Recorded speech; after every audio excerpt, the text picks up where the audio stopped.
My name is Arthur Kipps. When I was a young man, I worked in London. I was a solicitor. I worked for the same company all my life. 14 years ago, I bought this house called Monk's Peace. I live here with my dear wife, Esme. Esme's first husband had died.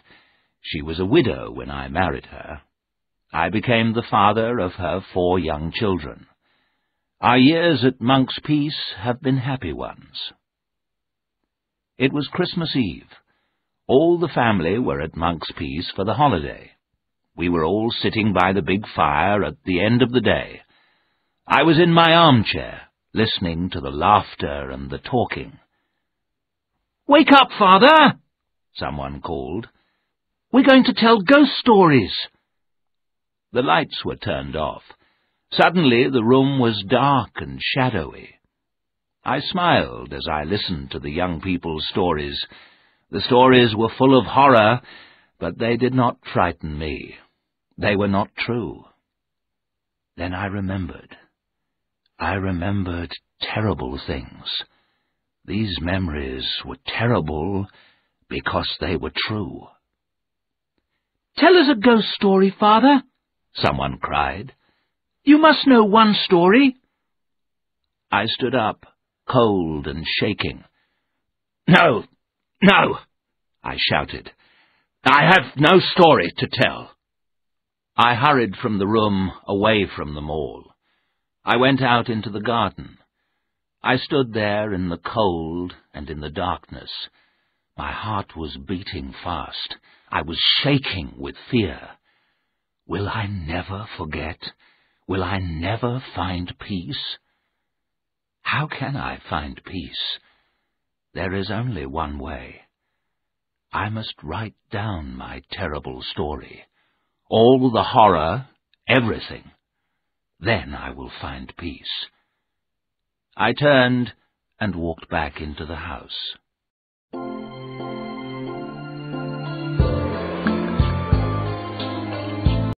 Chapter 2. London Fog. My story begins in November many years ago. I was a young man of 23. I worked for a solicitor called Mr. Bentley. Sometimes the work was uninteresting, but I worked hard. I wanted to do well. That November morning, the weather was cold. A thick yellow fog covered London. The fog filled people's ears and eyes. It got into houses, shops, and offices. Mr. Bentley called me into his office. "Sit down, Arthur, sit down," Mr. Bentley said. He pointed to a paper on his desk. "This is the will of Mrs. Drablow, Mrs. Alice Drablow of Eelmarsh House in Yorkshire. A strange old lady and a strange house. Have you ever been to Yorkshire, Arthur?" "No, sir." "Well, my boy, go home and pack your bag. Mrs. Drablow is dead. She has no relatives in England, and we are her solicitors. I want you to go to the funeral." Mr. Bentley saw that I was surprised. "I can't go myself," Mr. Bentley said quickly. "I'm too busy." "After the funeral," he went on, "I want you to go to Eelmarsh House. I want you to look at the old lady's papers. Bring back anything important." Mr. Bentley stood up. "The funeral's at 11 o'clock tomorrow morning," he said. "Take the afternoon train from King's Cross Station. Here is the key to Eelmarsh House. Mrs. Drablow's will and other important papers are in this envelope." And he held out a large brown envelope. Written on the front of the envelope was, "Mrs. Alice Drablow, Eelmarsh House, 9 Lives Causeway, Crythin Gifford, Yorkshire." "What a strange address," I said. "Yes, it's a strange address, and it's a strange place," Mr. Bentley said. "Now, off you go, my boy." There wasn't much time to get ready for the journey. I quickly packed my bag. Then I wrote a note to Stella, my fiancée. Then I set off for King's Cross Station. The fog was thicker now. The smell of fog was everywhere. At last I reached the big, noisy station. I was beginning to feel excited. I was going on a journey. I had an important job to do. I was soon sitting in the train, and then it was moving. Slowly at first, and then faster. The fog of London was left behind. Darkness fell. I was on my way north to Eel Marsh House.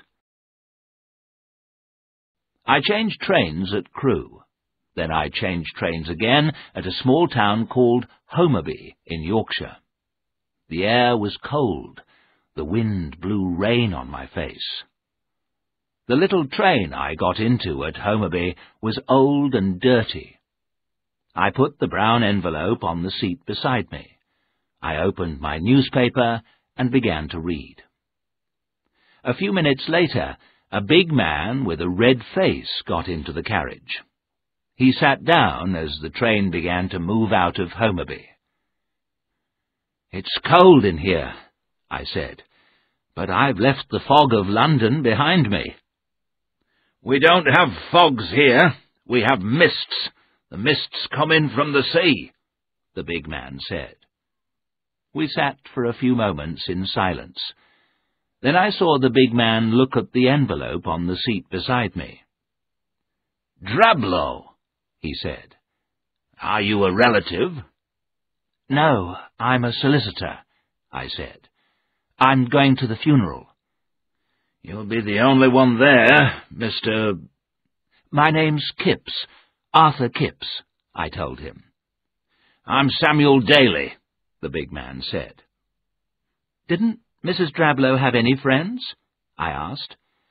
"No, she didn't have any friends," Mr. Daly said. "People become strange when they live in strange places." I smiled. "Are you trying to frighten me, Mr. Daly?" I asked. He stared at me. "No, I'm not trying to frighten you," he said. "But there are other people in Crithon Gifford who will try to frighten you." I suddenly felt very cold. "Where are you staying tonight?" Mr. Daly asked me. "I'm going to stay at the Gifford Arms." "The Gifford Arms is a comfortable inn," said Mr. Daly. "I go past it on my way home. You can come with me in my car." Mr. Daly's car was waiting at the station. A few minutes later, it stopped outside the inn. Mr. Daly gave me his card with his address on it. "That's where I live," he said. "If you need any help, come and see me." The Gifford Arms was warm and comfortable. After a good supper, I went to bed. I slept well.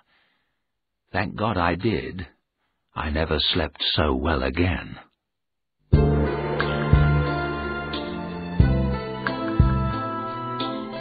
Chapter 3. The Funeral of Mrs. Drablow. The next morning was bright and sunny. I ate a good breakfast. Then I walked round the little town of Crithon Gifford. It was market day. The little town was busy. Farmers were buying and selling animals in the market square. The streets of Crithon Gifford were completely flat. The countryside all round the town was flat too. There were no hills at all. To the east of the town were the marshes, and on the marshes was Eel Marsh House. I walked back to the inn and got ready for the funeral. I put on a dark suit and went downstairs again. Mr. Jerome was waiting for me downstairs. Mr. Jerome was Mrs. Dablow's agent. He looked after her house and land. Mr. Jerome was a small man dressed in black. He smiled politely, and we left the inn. As we walked through the square, people stared at us. They stopped talking. No one smiled. The church stood in an old graveyard. There were old gravestones on either side of a long path. It was very cold inside the church. Mr. Jerome and I were the only people at the funeral. Poor Mrs. Drablow, I thought. Didn't she have any friends at all? Then I heard a sound behind me. I turned. A young woman was standing at the back of the church.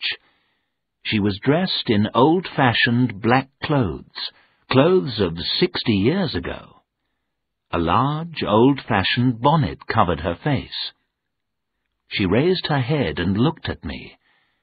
The young woman's face was white and very thin. How ill she looked. When we left the church, I looked for the woman, but I did not see her. Then, in the graveyard, I saw her again. In the sunshine, her face was whiter and thinner. I closed my eyes to pray. When I opened them, the woman had gone. Beyond the graveyard I saw the estuary, and beyond the estuary was the open sea. The funeral was over. I followed Mr. Jerome from the churchyard. "Who was that young woman?" I asked him. Mr. Jerome stopped and looked at me. "Young woman?" he said. "Yes, a young woman. She was dressed in black, and she looked very ill." Mr. Jerome's face went white. "I did not see a young woman," he said.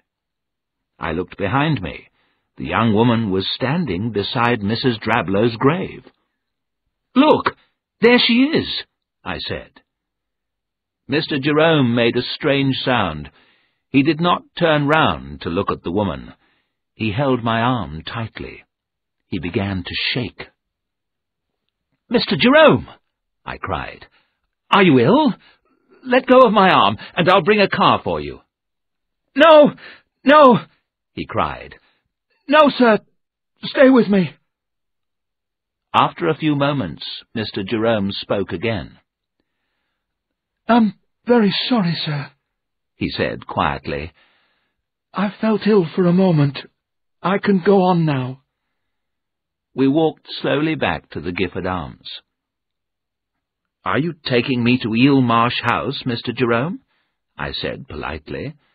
The little man shook his head. "No, not me," he said.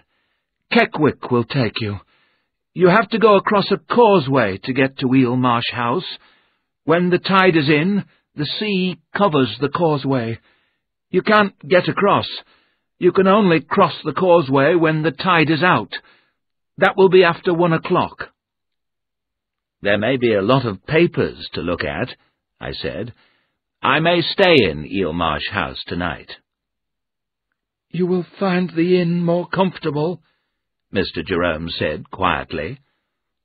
"Perhaps you are right," I said. The lunch at the Gifford Arms was a good one, and I ate well. At 1:30, I was waiting outside the inn. The key to Eel Marsh House was in my pocket. I listened for the sound of Keckwick's car.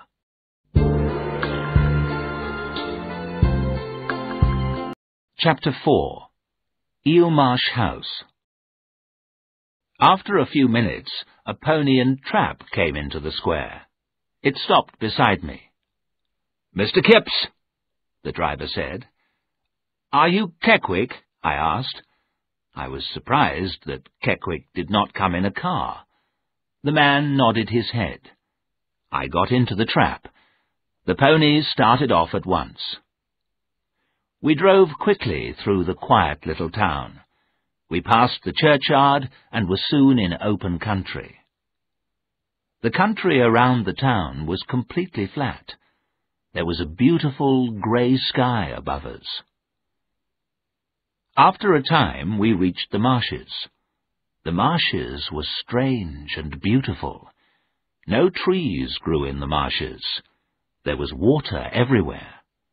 There were no people and no houses. There was silence. The only sound was the noise made by the hooves of the pony and the wheels of the trap. We drove along the path until we came to the causeway. The long causeway went across the estuary. The sandy causeway was not much higher than the water on each side. "This is Nine Lives Causeway," I thought. "At high tide, the water will completely cover it." The bright winter sun shone in my eyes. I shut them for a moment. When I opened my eyes, we were near the end of the causeway. In front of us was a tall grey house. It stood alone, looking over the marshes and the water of the estuary. The lonely house was on a little island. This was Eel Marsh House. The trap stopped in front of the house. For a few moments I did not move. What a strange, lonely place! But the place was so beautiful that I did not feel afraid. I got out of the trap. "When will the water cover the causeway again?"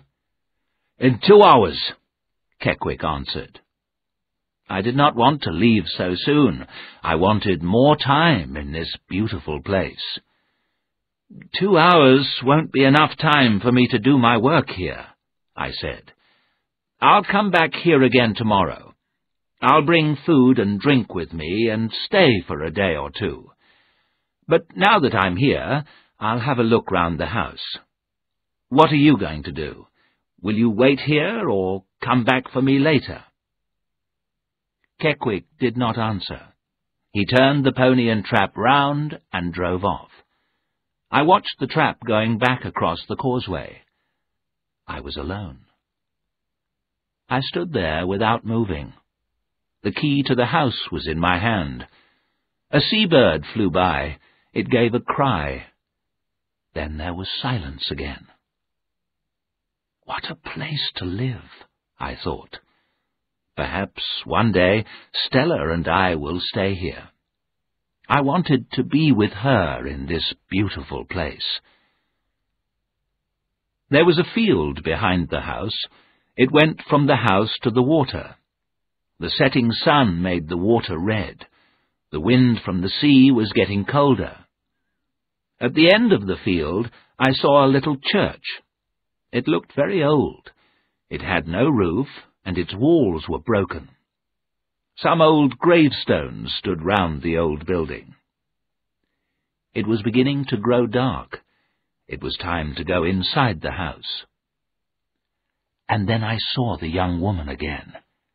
She was standing beside one of the gravestones. It was the woman in black. She was wearing the same old-fashioned clothes. She looked pale and ill. Her eyes were dark in her pale face. Those eyes! How can I describe them? Her eyes were evil. They stared at me with a terrible hate. There was something the woman wanted from me, something she had lost. What was it? I began to shake with fear. I felt very cold. My heart beat faster and faster. I wanted to run, but I was not able to move. What was wrong with me? The woman stepped behind the gravestone. She had gone. My fear left me. I ran down into the graveyard. I looked for the young woman everywhere, but she had disappeared. There were the marshes, and there was the shining causeway. I was able to see for miles, but there were no houses. There was no place to hide. I did not understand it. Suddenly my fear returned. I ran back to the house. I did not look back. I was too frightened to look back. I reached the house and tried to open the door. My hand was shaking. At last the key was in the lock. I opened the door and stepped inside. The door shut with a bang. The sound went through the empty house. What had happened to me? Who was the woman in black? I did not believe in ghosts, but I had seen one, a ghost that was evil and terrible. But I was inside the house now. I was safe. I smiled. I did not believe in ghosts. I had work to do, and I wanted to do it well. I must forget the woman in black. I looked around. I was standing in a dark hallway. In front of me was a wide staircase. On one side was a passage. Perhaps it led to the kitchen. There were several doors, all of them closed. It was getting darker. I switched on a light in the hall. I went to the nearest door and opened it. I then opened one door after another. One door was locked.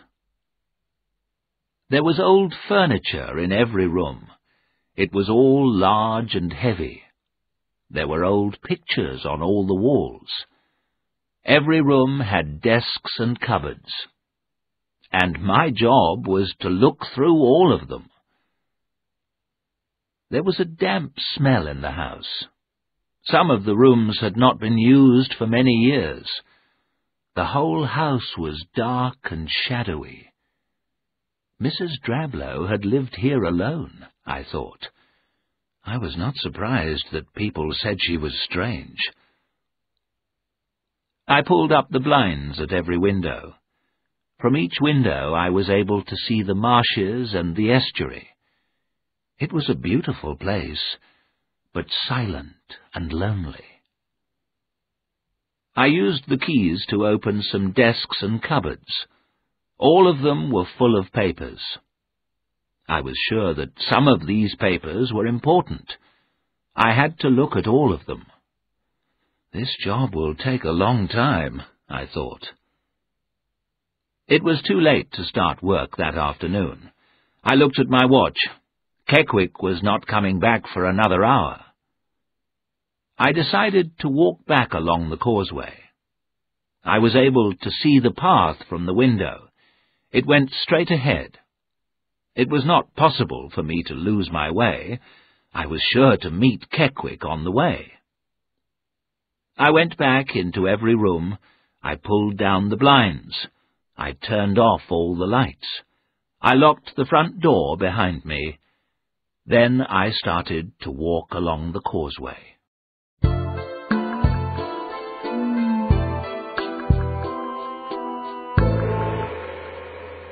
Chapter 5.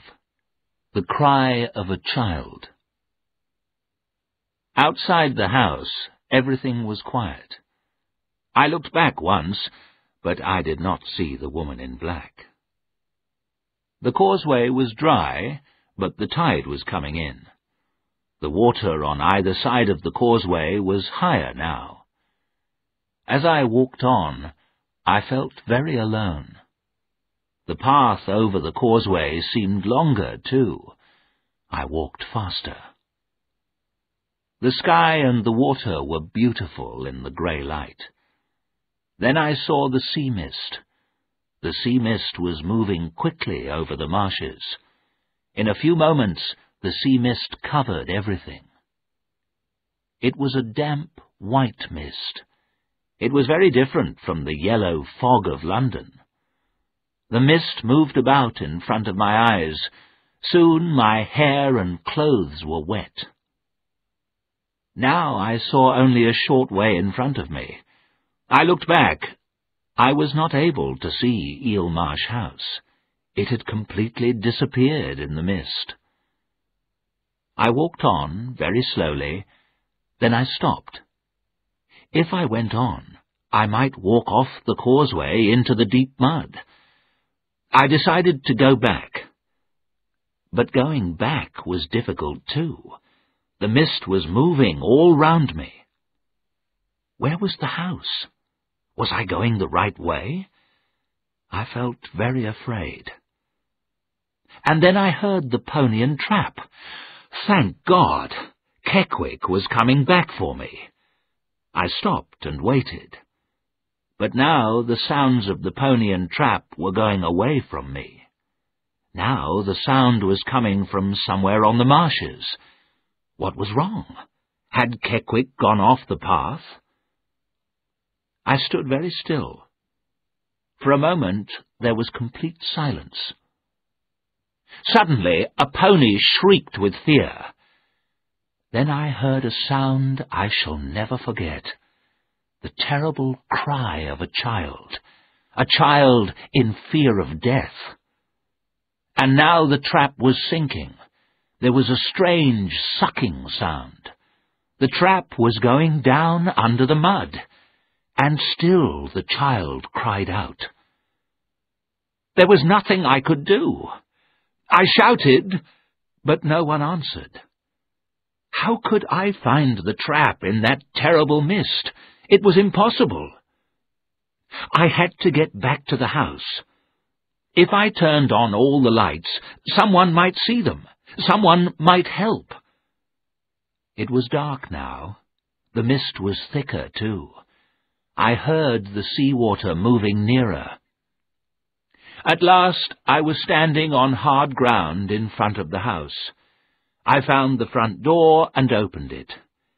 Behind me, the marshes were silent. I sat down on the nearest chair. I began to shake. Oh, the horror of that terrible cry! That poor child dying in the marshes! I began crying and was not able to stop. After a time, I made myself stand up. I walked into every room and turned on the lights. I found some brandy in a cupboard. I drank some, and my fear turned to anger. Why had Mr. Bentley sent me here? Why had I left London? I walked in and out of the rooms. I wanted only one thing. I wanted to get away from this terrible place. I walked slowly along a passage on the second floor. The door at the end was locked. I kicked the door angrily, but it did not open. I turned away and walked back. As I went, I looked through every window. The white sea mist was all around the house. I could see nothing. I drank some more brandy. The brandy helped me to forget that terrible sound of the child crying. At last, I fell asleep. A bell was ringing. It rang again and again. I opened my eyes slowly. I looked through the window. The moon shone white in the black sky. How long had I been asleep? I did not know. The bell rang again. Then I remembered with horror the sound I had heard. I remembered the screams of the child. I remembered the shrieks of the pony. I remembered the noise of the trap as it sank down in the mud. Had I heard those noises? Had I dreamt them? I did not know. The bell rang again. Someone was at the door. Who was there? All the lights in the house were on. People had seen the lights and come to help me. I got up slowly and walked to the door. There was only one man at the door. It was Keckwick, and behind him was his pony and trap. They were real, and they were not harmed at all. "I had to wait till the mist cleared," said Keckwick. "And when the mist cleared, the tide was in. I had to wait until the tide went out and the water left the causeway." Then I looked at my watch and saw the time. It was 2 o'clock in the morning. "It's very good of you to come here for me at this time," I said. "I would not have left you to stay here all night," Keckwick said. "No, no, I would not have left you here all night." "How did you get out of the mud?" I began to say. Then I knew. It had not been Keckwick. It had been someone else. But who? Who had been driving on the marshes on a dark November evening? Who? Keckwick looked at me strangely. "You'd better get in the trap," he said. "I'll drive you back." Keckwick knew that something strange had happened to me, but he was not going to ask me about it, and he did not want to hear about it. I got into the trap, and we drove off. I sat in the trap in a dream of horror and fear. I now knew the truth, but I did not want to believe it. The woman in black was a ghost, and the child was a ghost too. I had seen the woman. I had heard the child.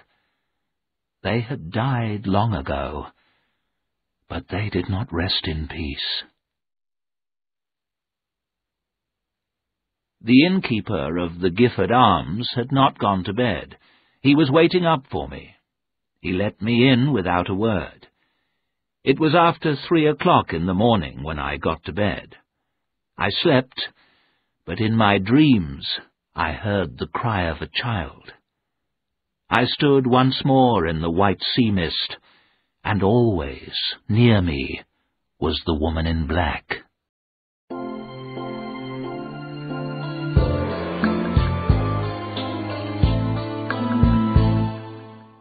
Chapter 6. I Go Back. When I woke, the sun was shining. At first I felt weak and ill, but after a bath and breakfast I felt better. I was not going to run away. I had a job to do. I was afraid. I had seen and heard terrible things. But I was a young man, and young men forget easily. I was going back to Eel Marsh House. I was going to look at Mrs. Drablow's papers. But not today, and not alone. I wanted some exercise. I told the innkeeper I was going for a long walk. "Can you ride a bicycle, sir?" he said. "There's a bicycle here you can use." I was very pleased. Stella and I often rode bicycles into the country. Yes, an hour or two on a bicycle. That's what I needed. Then tomorrow I would go back to Eel Marsh House. But not alone. I decided to talk to Mr. Jerome. He probably had a boy who worked in the office. The boy can help me, I thought. Together we will finish the job quickly. I walked through the town to Mr. Jerome's office. He did not look pleased to see me. "The house is full of papers," I said. "I must look at them all. I need help." A look of fear came into Mr. Jerome's face.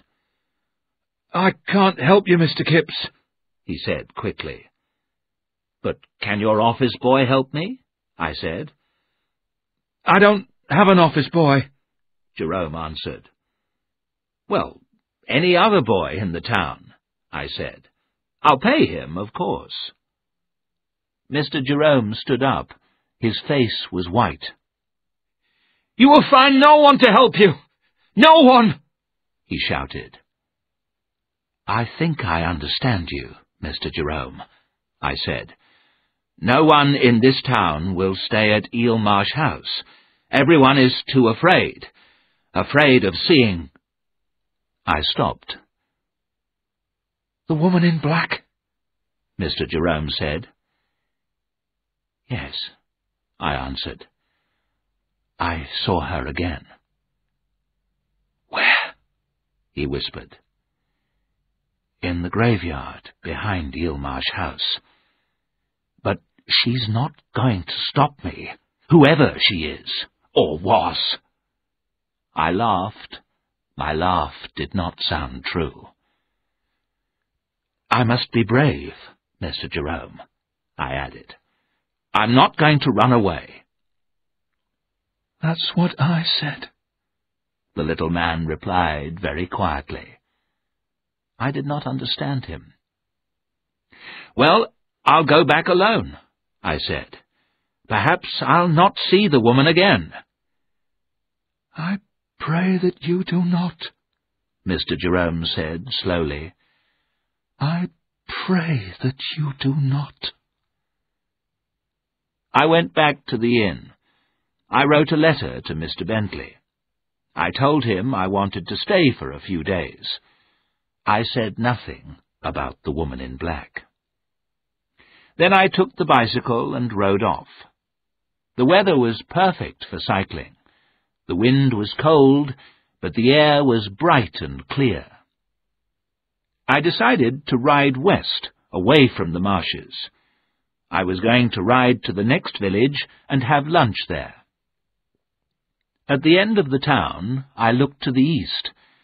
I was looking back to the water of the marshes. The marshes were pulling me back. I knew I had to go back to them. But not now. Not today. Taking a deep breath, I turned my bicycle. My back was to the marshes now. I cycled away from the marshes along the country road.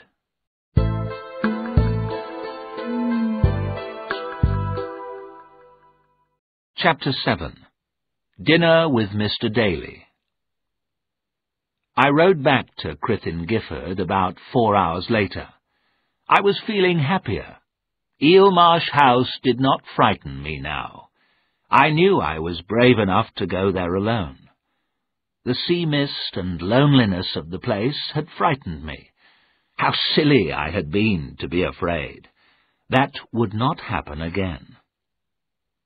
I turned the corner into the town square. A big car was coming towards me. I stopped quickly, but I almost fell off the bicycle. The car slowed down and stopped. Mr. Samuel Daly looked out of the window. "How are you, young man?" he called. "Fine," I said. "I've had a good ride. I feel hungry, and I'm looking forward to my dinner tonight." "And what about your business? Have you been out to the house?" "Yes, of course," I answered. "It won't take me long." Mr. Daly looked at me for a few moments. He said nothing.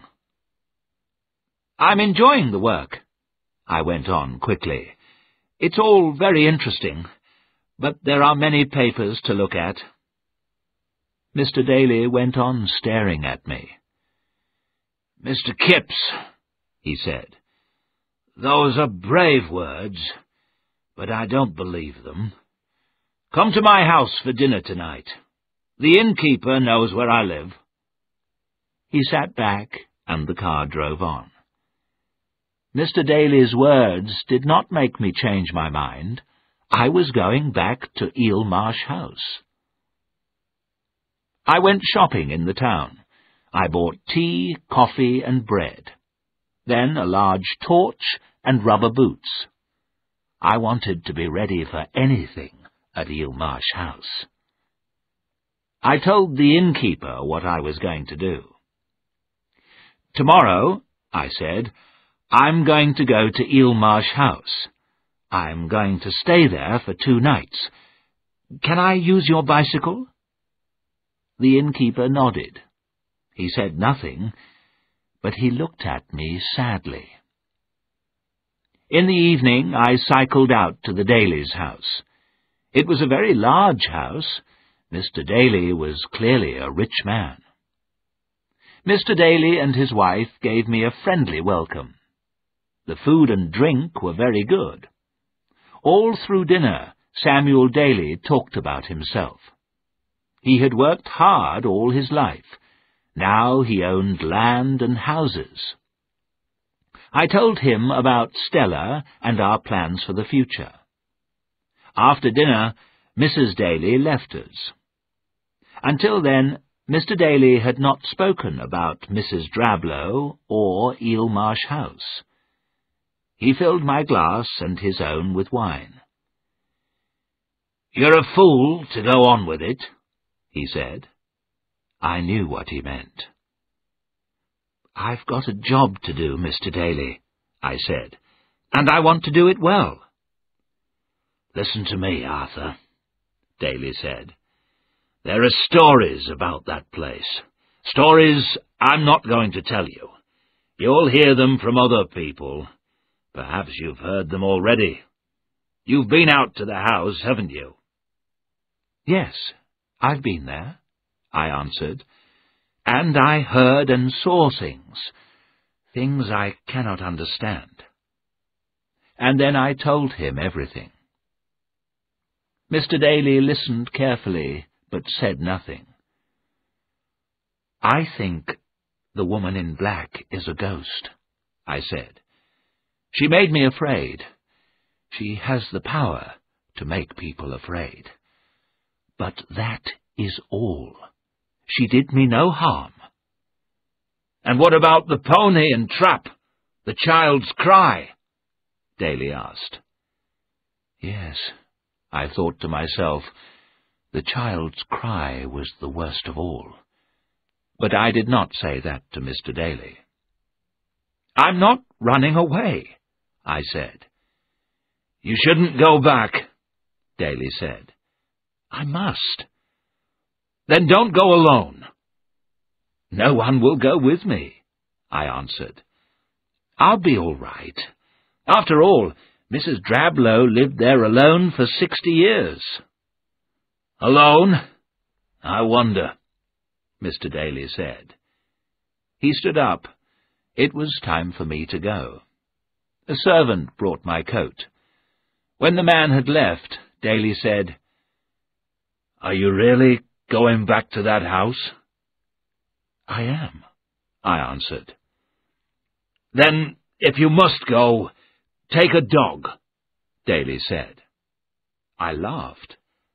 "I haven't got a dog," I said. "But I have a dog," Daly answered. "You can take her with you now." We walked out of the house together. "Wait here a moment," Daly said. He walked round to the back of the house. I stood there, smiling. I liked dogs. I was happy to have a dog with me in that empty old house. After a few moments, Daly returned with a bright-eyed little dog.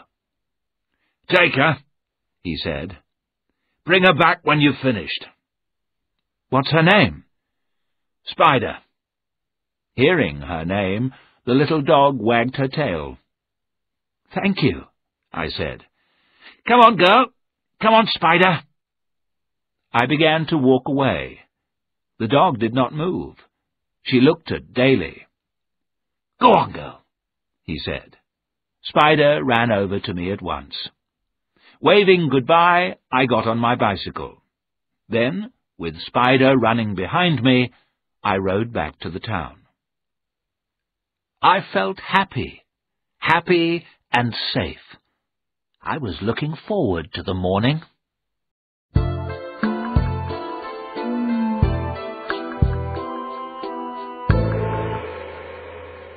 Chapter 8. Sounds in the Night. Next day, the weather was good. At 9 o'clock, Mr. Bentley phoned from London. "I've received your letter," he said. "You can stay for a few days. Send me any papers that look important. Leave the other papers in the house. Don't stay too long." "I'll finish the work as quickly as I can," I answered. "It's a strange old house," I added. "Mrs. Drablow was a strange old woman," Mr. Bentley said, and he put the phone down. By 9:30 I was ready. There was a basket on the front of the bicycle. I put everything in the basket. I cycled off happily. The little dog, Spider, ran along behind me. The tide was coming in. Very soon it would cover the causeway. But that did not worry me. The air was clear. The sun was shining on the water.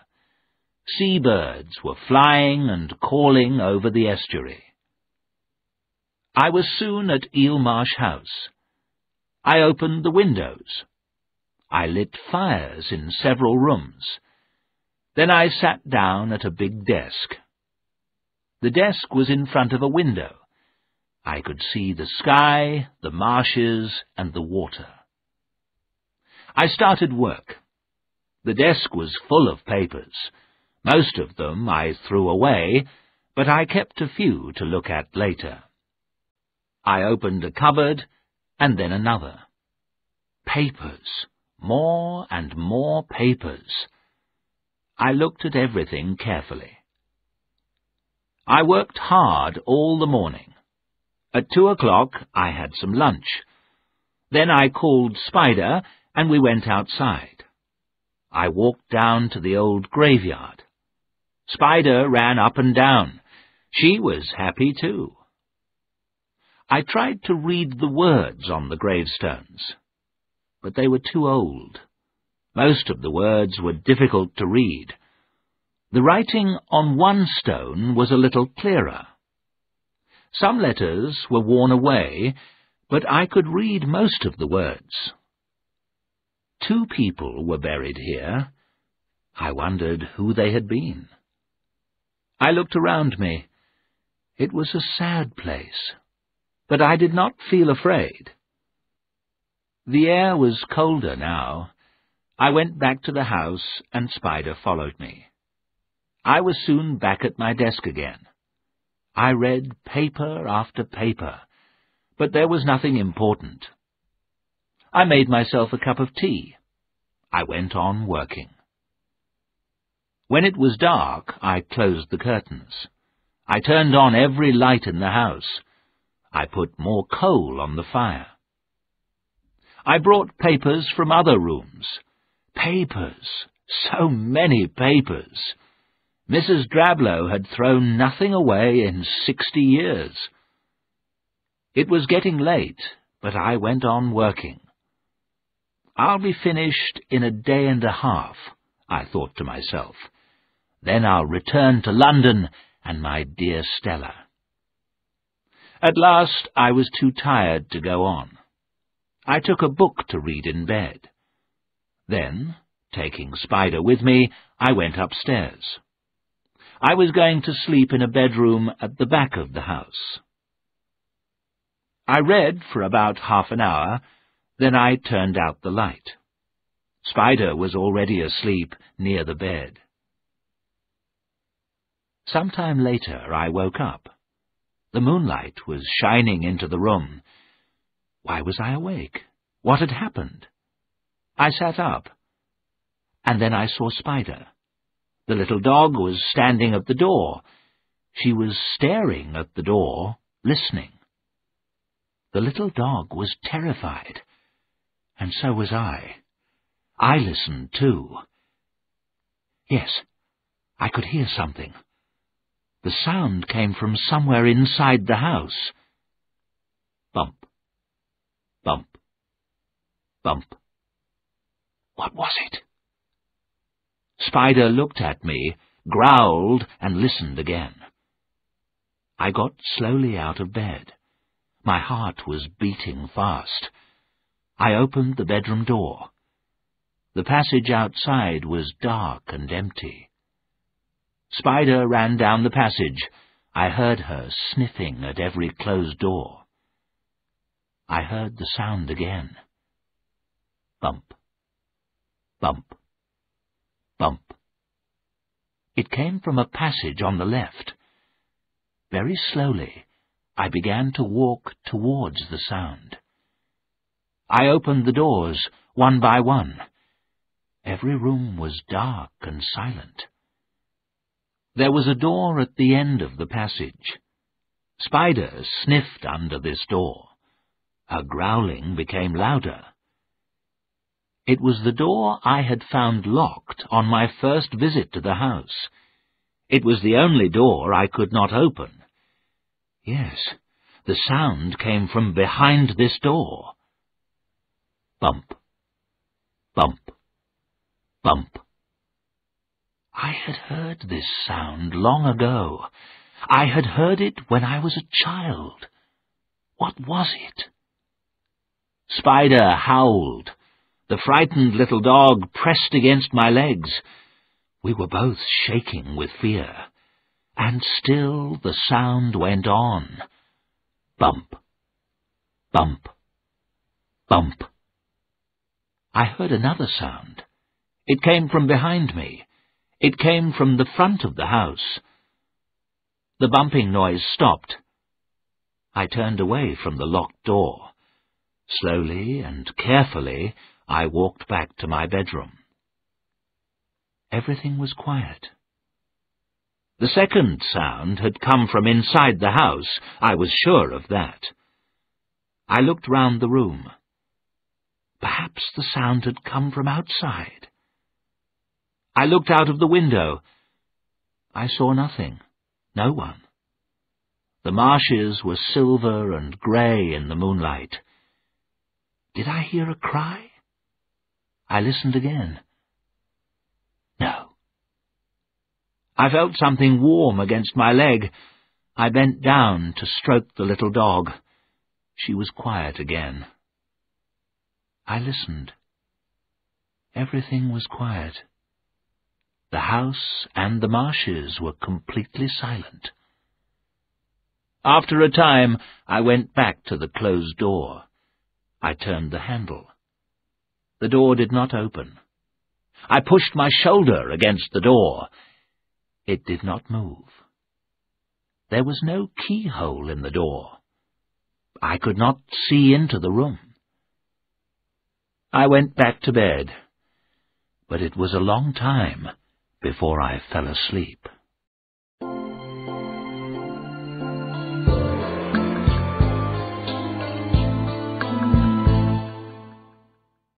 Chapter 9. Behind the Door. The morning was cold and wet. The sky was covered with thick clouds. It was raining. I was very tired, but after breakfast I felt better. I went back to the locked door. I stood and listened, but I heard nothing. At 9 o'clock I rode back along the causeway on the bicycle. Spider ran beside me. There was a letter from Stella at the Gifford Arms Inn. Her loving words made me feel very happy. In 2 or 3 more days we would be together again. I walked round the town buying more food. Then I rode back along the causeway. I was back at Eelmarsh House in time for lunch. The clouds were thicker now. The sea mist was coming in over the marshes. Inside the house it was already dark. I put on all the lights, but the house stayed dark and shadowy. My fears returned. I decided to go back to the town. I went outside. There was some mist around the house, but I was able to see the causeway. However, it was completely covered by water. I could not return to Crythin Gifford that day. So I whistled to Spider. She ran to me quickly. We both went back inside the house. I emptied papers from more cupboards. I started work again. I worked hard for several hours. I found a packet of letters tied together. They looked interesting. After supper, I sat down by the fire and opened the packet. There were some papers and some letters. The letters were all in the same handwriting. They were signed Janet, or J. I remembered the gravestone I had seen. It was in the graveyard at the back of Eelmarsh House. One of the names on that gravestone had been Janet. Was this the same Janet? There were dates on the letters. The letters had been written 60 years ago. Each letter began with the words, Dearest Alice. Alice was Mrs. Drablow's first name. All the letters were written to Mrs. Alice Drablow. I looked through them quickly. Janet was Mrs. Drablow's younger sister. I began to read the letters carefully. They were short and in simple language. They told a sad story. Janet was unmarried, but she was going to have a child. The child's father refused to marry Janet, and he left the country. Janet did not know what to do. Her family refused to help her. Then the child was born, a boy. For a few months there were no letters. Then Janet began writing again, and now her letters were full of anger. "The child is mine," Janet wrote. "I will never give him to strangers." But Janet was unmarried. She was poor, and she could not keep the child. At last she had to agree that Alice could take the boy. In her last letter, Janet wrote, "Love him, Alice. Love him as your own child. But remember, he is mine. Mine. He can never be yours. Forgive me. My heart is breaking." Poor Janet, I thought. What a sad story. I began to look at the other papers. The first one was from a solicitor's office. The paper was about a boy called Nathaniel. Nathaniel was the son of Janet Humphrey. Nathaniel had been adopted by Thomas and Alice Drablow of Eelmarsh House. Alice Drablow was Janet Humphrey's married sister. Nathaniel had been given the name Drablow. So the child, Nathaniel Drablow, had lived here, I thought, away from the mother who loved him. I thought for a few moments about Janet Humphrey and her sad life. Then I picked up the next paper. At that moment, Spider growled. The little dog was standing at the door. Every hair on her body was stiff with fear. I sat there for a few moments, frozen with fright. Then I stood up. If this was a ghost, I must face it. I made myself walk to the door. I opened it. Spider rushed out of the room and up the stairs. I heard her run along the passage. She stopped. I knew she had stopped outside the locked door. I heard the sound again. Bump, bump, bump. I knew what I must do. I must open that door. There was an axe in the woodshed. I must get that axe. Taking my torch, I stepped outside the house. It was very dark, but I found the woodshed and the axe. As I was walking back, I heard the sound of the pony and trap. It came from the front of the house. Had Keckwick come back for me? No one was there. No one at all. I could still hear the pony and trap, but now the sound was coming from the marshes. I stood there, Spider beside me. I was terribly afraid. Again, I heard the sounds of the water and the mud. I heard the pony shriek. I heard the child's awful cry. And then silence. I was shaking now. My mouth was dry with fear. I had heard these sounds before.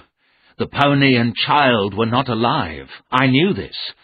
A pony and trap and all the people in it had sunk beneath the water. Spider began to howl and howl. I put down the axe and the torch and picked up the little dog. I carried her into the house. She was afraid, and so was I. After a few moments, the dog jumped out of my arms. She ran upstairs towards the locked door. I hurried outside, picked up the axe and torch, and followed her. The sound was louder now. When I reached the door, I saw why. The door of the locked room was open, wide open. I thought I was going to die of fear. The dog ran inside the room. The bumping sound went on, and now I remembered. I knew what the sound was. When I was a child, my mother had a rocking chair. Sometimes I couldn't sleep. Then my mother held me in her arms. She sat in the chair and rocked me backwards and forwards. Bump, bump, bump. That was the sound made by the rocking chair on the floor. I was no longer afraid. The sound meant peace and rest. There was evil in that room. I knew that. But it had gone away. Perhaps it was my happy thoughts. They had driven the evil away from that place. Holding the torch in front of me, I walked into the room. I pressed the light switch. Nothing happened. But my torch was powerful. I shone the bright torch round the room. The room had been a child's bedroom. There was a small bed in one corner. A tall rocking chair stood in front of the fireplace. The chair was rocking gently. But there was no one there. The room was empty. No one had passed me in the passage. There was no other door. I shone my torch at the window. It was shut. There were 2 wooden bars across it. The chair stopped moving.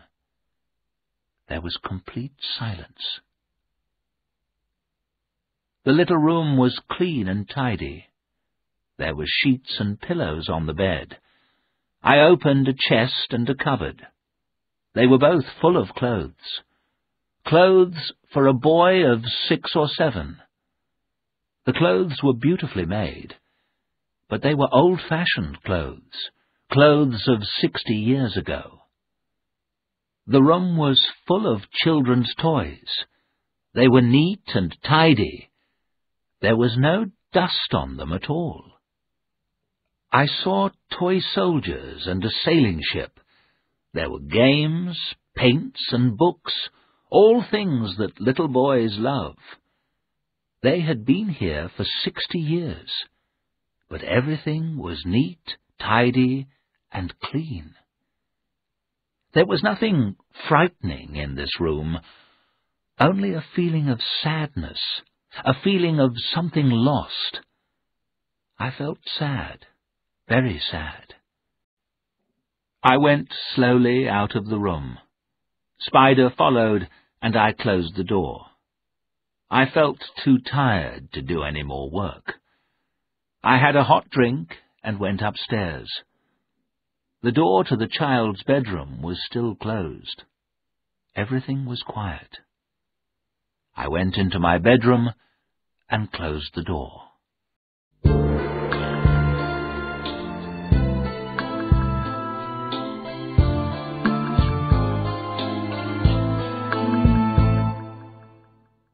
Chapter 10.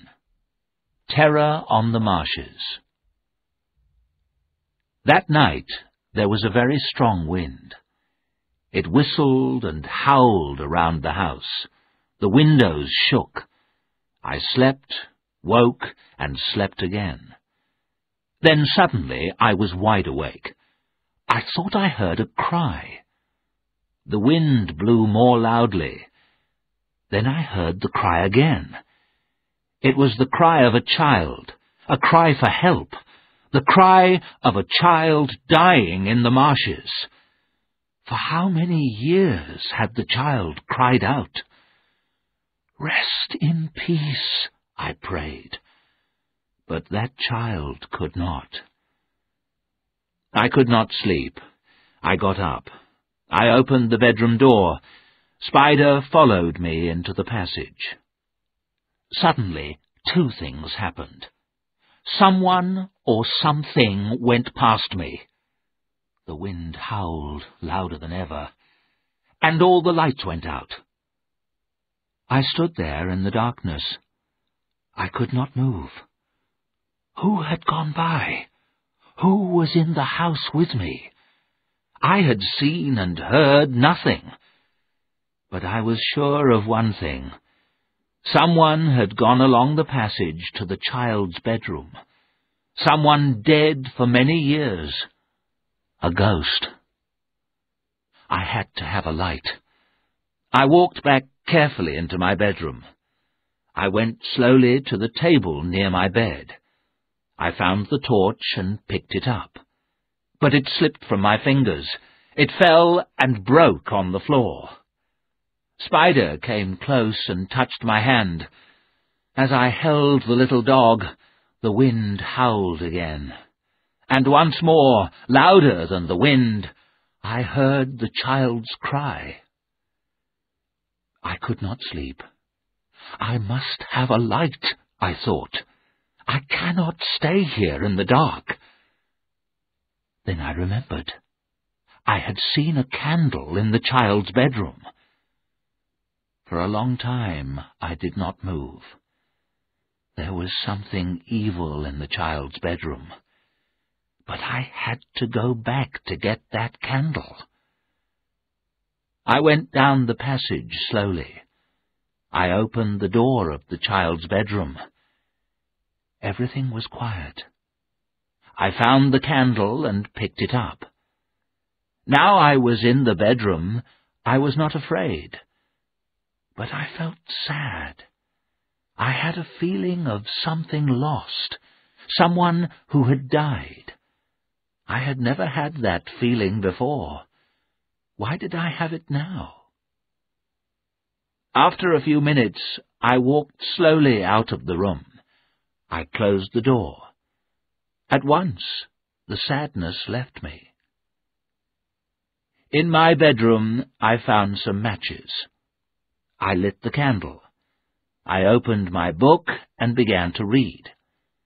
Some time later, I fell asleep.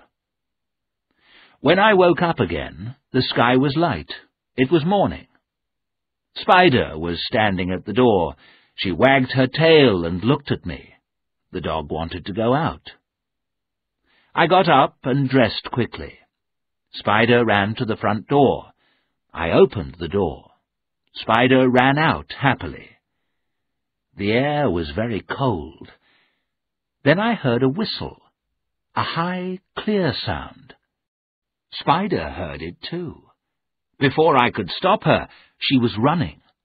She was running away from the house onto the marshes. I called and called, but she did not hear me. I watched the little dog running on and on. But who had whistled? The marshes were completely empty. Then I saw the dog slow down and stop. I knew at once what had happened.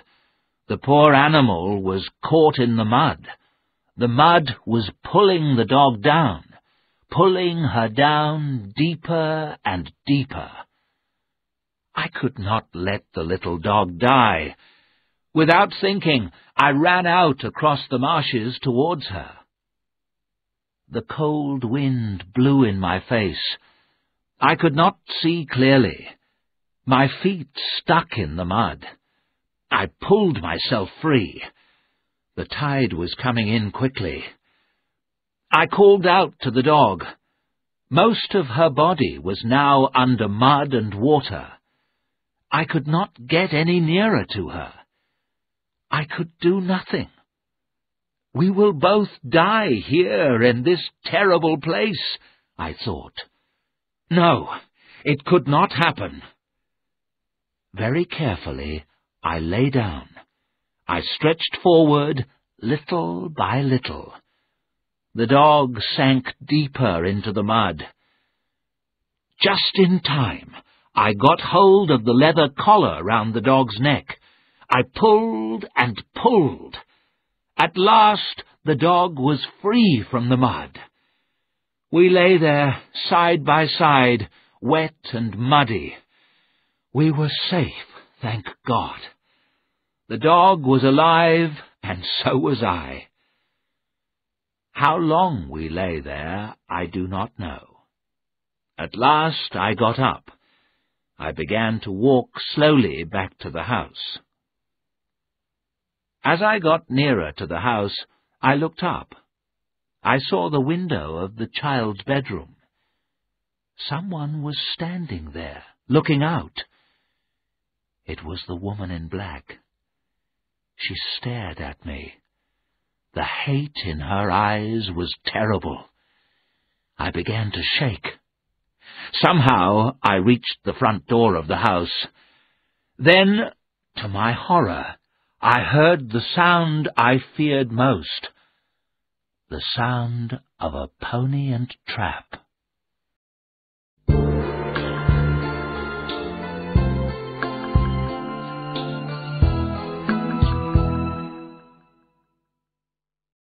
Chapter 11. I Leave Eelmarsh House. The next thing I knew, I was lying on a couch in the sitting room. Mr. Daly was leaning over me. I tried to sit up, but I couldn't. I did not know what had happened to me. "The trap! The pony and trap!" I said. "Oh, that was me," Samuel Daly said with a smile. "I've come here in a pony and trap. It's safer than a car on that causeway." "What's the matter? What did you think?" I've heard another," I said. "Keckwick, perhaps?" "No, not Keckwick," I said. "But why did you come?" "I was worried about you," said Daly. "It's a good thing I came. People have drowned in those marshes, you know." "Yes, I was nearly pulled under. And the dog." Then I remembered. "Spider!" I cried. "Where's Spider? Did she—" "She's safe," Daly said. "She's here." At the sound of her name, the little dog jumped up and wagged her tail. "Now I'm taking you home with me," said Daly. "You can't stay here." For a few moments I said nothing. I remembered what had happened to me. I knew that the woman in black was a ghost. But why was she here? I knew there was evil here, and sadness too. Why? I wanted to know. And I had to finish my work too. "Thank you, Mr. Daly," I said after a few moments. "I want to leave Eelmarsh House. But what about my work? I must look at all Mrs. Drabblow's papers. I don't think there's anything important, but they must be looked at." "I found some letters last night," I went on. "They looked interesting. I'll bring them with me." Very slowly I got up. I picked up the packet of letters from the desk. Then I went upstairs to get my things. My fear had gone. I was leaving Eelmarsh House. If I came back, I would not come alone. I packed my bag and left the room. I decided to have one last look at the child's bedroom. The door was open, but I was sure I had closed it. I could hear Mr. Daly downstairs. I was safe. I walked slowly towards the open door. Then I stopped. Did I want to go in? She had been here. I had seen her. I pushed open the door. I could not believe my eyes. Everything in the room was broken and torn. The cupboards were all open. Toys, clothes, and books lay on the floor. They had been thrown there by some terrible power. everything was destroyed. Everything except the rocking chair. It had been pushed into the center of the room.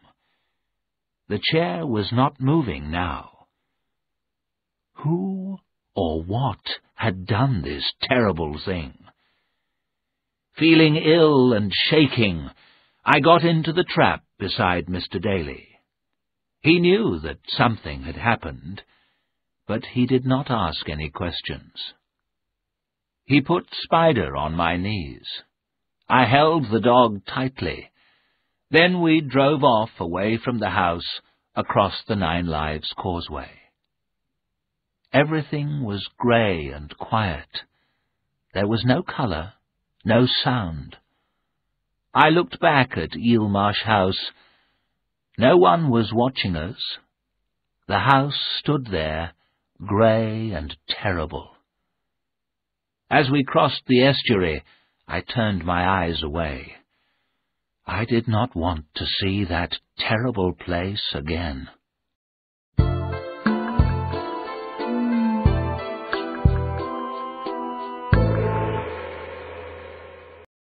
Chapter 12.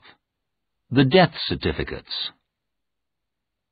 The Dalys invited me to stay with them for a few days. I agreed, thankfully. After a few days, I would go straight back to London, not to Eelmarsh House. I would never go back there again. But I was angry. I had not finished my work. The woman in black had stopped me. Then I remembered the papers I had brought with me from Eelmarsh House.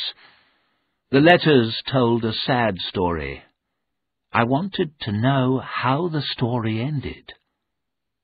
I read the letters again. Poor Janet. She had loved her child so much, but she was unmarried. She could not keep her boy. She had to give him to her sister, Mrs. Drablow. The child had lived at Eelmarsh House.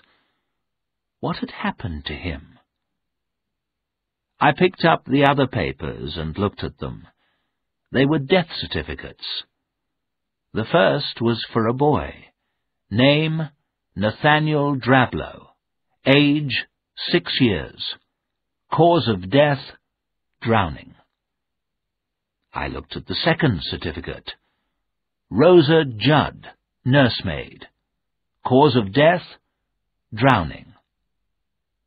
On both certificates, the date of death was the same. I held the death certificates tightly in my hand. I felt myself grow cold. I got up and walked about the room. Then I looked at the last piece of paper. It was another death certificate. This time, the date was 12 years later. The certificate was for Janet Humphrey, unmarried, age 36 years, cause of death, heart failure. I sat down in my chair. One thing was clear. The woman in black was Janet Humphrey or her ghost. I did not believe in ghosts, but I had seen her. And now I knew something else. Long, long ago, a pony and trap had left the causeway. It had sunk down in the mud of the marshes. A child and a nursemaid had been drowned. Janet, the boy's mother, had died 12 years after her son. I knew where they were buried. They were buried in the old graveyard behind Eelmarsh House. Nathaniel had slept in that bedroom. For 60 years the bedroom had stayed the same. Those clothes, those toys were his. Janet Humphrey was the woman in black. Her hatred had never left her. Her ghost followed anyone who went near Eelmarsh House. What power did Janet Humphrey have? Could the dead harm the living? I did not know the answer. I wanted to find out the answer.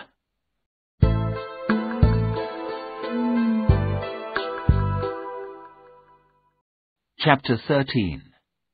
Nothing can happen now. That evening, after dinner, I had a long talk with Mr. Daly. Spider was asleep in front of the bright fire. Daly gave me a drink, and I began my story. I told him everything I had seen and heard. When I had finished, there was silence. My story was told.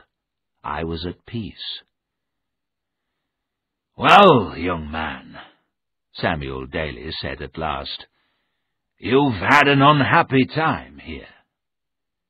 "Yes," I said, "but it's finished. Those things can't harm me now, can they?" Daly said nothing, but he looked unhappy. "Nothing can happen now," I said with a smile. "I'm never going back there. All is well." Daly said nothing. I began to feel worried. "Can there be anything else?" I asked. "Nothing will harm me now, will it?" "Not you, perhaps," Daly said slowly. "You can leave, but the rest of us must stay here. We have to live with it." "With what? Live with what?" I asked. "This town has lived in fear for a long time," Daly said. "For more than 50 years. Terrible things have happened, but people don't talk about them." My heart beat faster. I did not want to know any more, but Mr. Daly went on talking. "You know most of the story, but not all of it," he said. "Janet Humphrey sent her boy to Eelmarsh House, to her sister, Mrs. Drablow. At first, Janet went away to another part of the country, but she had to be near her son. She came back to Crythin. She got work in the town, but Alice Drablow refused to see her. She refused to let Janet see the child. Janet's anger was terrible. So Alice Drablow allowed her to visit the house, but she must never tell the boy who she was. But the boy looked like his mother, and he loved her. He loved his mother more than Alice Drablow. Janet wanted her son back. She planned to take him away from Eelmarsh House. Then the accident happened. The sea mist came down suddenly. The boy and the nursemaid were drowned. The driver of the trap, too. He was Keckwick's father. And the boy's little dog. They were all drowned, Daly said. "All drowned," I said slowly. "Yes, and Janet saw everything. She saw everything from the bedroom window." "Oh, my God," I said quietly.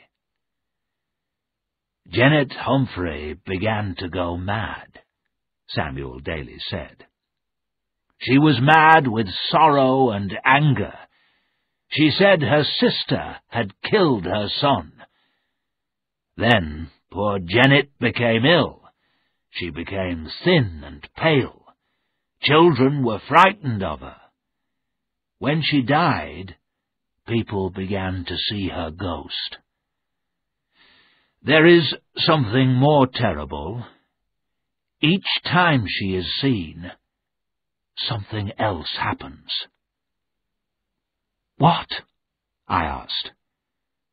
"A child has died, either by illness or in a terrible accident." "Any child? A child in the town?" "Any child," said Daly. "Once it was Jerome's child. You may find this hard to believe, Arthur," Daly added, "but it is true." I looked into his eyes. "I believe it, Mr. Daly," I said. "I believe it." That night I slept badly. I woke up again and again. I had terrible dreams. When morning came, I felt weak and ill. I was very ill for 5 days. In my illness, I had terrible dreams. In my dreams, the woman in black pushed her terrible face near mine. She sat on my bed, watching. I heard the cry of her dying child again and again. I heard the bump, bump of the rocking chair. Slowly, I got better. At the end of 12 days, I was well again. It was a day of winter sunshine. I was sitting downstairs by the open window. Spider lay at my feet. A bird was singing in the garden. I listened to it with peace in my heart. I heard the sound of a car and voices. I heard footsteps. The door behind me opened. "Arthur," a voice said quietly. It was a voice I knew. I turned quickly. My dear Stella was walking towards me. She had come to take me home. The next morning, Stella and I left together. We did not go back into the town. We went straight to the railway station in Mr. Daly's car. The Dalys had looked after me well. I was sad to say goodbye to them. They agreed to visit us in London. And I was sad to say goodbye to Spider. There was a question I had to ask Mr. Daly. I waited until Stella was saying goodbye to Mrs. Daly. "There is something I must know," I said to Mr. Daly. "You told me that a child always died." "Yes, always." "Then has a child?" "No, nothing has happened," Daly said. "A child hasn't died. Yet." "Then pray God the woman in black has gone forever," I said. "Pray God her power is at an end." Yes, Daly said. "We all hope that." I began to feel sorry for poor Janet Humphrey. She had lost her son. Her sorrow and anger had made her mad. Now Mrs. Drablow was dead. Eelmarsh House was empty. Wasn't that the end? Could Janet Humphrey rest in peace now? The train was waiting. I said goodbye to the Dalys. Thank God, my business in Crithin Gifford was finished.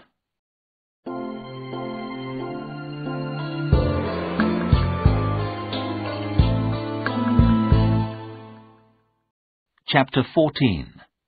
The Story Ends. That is nearly the end of my story. I have one last thing to write, but it is the most terrible thing of all. For days and nights I have sat at my desk here at Monk's Peace. I have tried to write down the rest of my story, but my tears have stopped me. My dear wife, Esme, sees I am unhappy, but she doesn't know why. But now I am ready to finish my story. Stella and I returned to London. 6 weeks later we were married. My wife and I were not rich, but we were happy. A year later, our son was born. Our happiness was complete. I did not think of the past, and I had no more bad dreams. Another year passed. Our son was about a year old. It was a sunny Sunday afternoon. Stella and I took our boy to one of the parks in London. Everyone was happy. The sun was shining. Children were running about on the green grass. Music was playing. Everyone was enjoying the holiday. Someone was giving rides to children in a Pony and Trap. Our son saw the trap. He shouted and pointed at it. It was a small trap. There was room for only 2 passengers. So Stella took the boy. I stood watching them happily. The trap went behind some trees. I looked around me at the happy people, and then I saw her, the woman in black. She was standing near a big tree. She looked at me. There was no mistake. I was looking at the white face and staring eyes of Janet Humphrey. My body was icy cold. I could not move. I saw the terrible hate in the woman's eyes. At that moment, the Pony and Trap came back. It came towards me, between the tall trees. My dear Stella was smiling. Our little son was laughing. I stepped forward. They passed the tree where the woman in black was standing. She moved quickly in front of the pony. The frightened pony shrieked. It turned and ran back under the trees. The driver could not stop it. There was a terrible crash. Then silence. The woman in black had gone. But my darling Stella and my dear son lay on the grass. They did not move. Our baby son was dead. Stella's body was broken, but she did not die, not then. For 10 long months I sat by her bed.